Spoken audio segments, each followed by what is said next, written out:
war degdega xaaladu waa adag tahay in ka badan ilaa iyo 8 hoobiye ayaa magaalada muqdisho laga maqlay waxaa xaqiijinay laba kamida inay ku dhaceen xaafadda la yiraahdo isku raran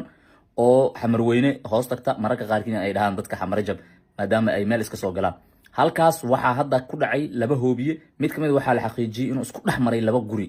oo uu ka dhex dusay sida goobjoogayaal ay noo sheegeen khasaaraha ma sheegi karno mana ku fuudaan karno laba kale waxaa la xaqiijiyay inay ku dhaceen degmada Yaaqshiid waliba mid la sheegay inuu u dhow yahay dhanka degmada ama xarunta degmada uu aad ugu dhow yahay meesha uu ku dhacay sidoo kale suuqa xoolaha dadka waxay soo tabinayaan iyaduna in hoobiye aad looga maqlayo wadarta guud inta hadda la maqlay waa lagu kala duwan yahay balse waxay warku u badan tahay 90% ilaa iyo ku dhawaad 8 hoobiye in magaalada hadda laga maqlay wali waxba dhacaya xilliga ay la hadleen tirada waa kasii badan kartaa waxyeelada ka dhalatay ma lagu fuudaan karo waxa isku dayeynaa cadeemo iyo muuqaalo hor la inaan helno annaga oo uu yaraan dadaal badan ku bixinayna xog sugan oo waxa dhacay ka turjumaysa in ay idin la soo wadaago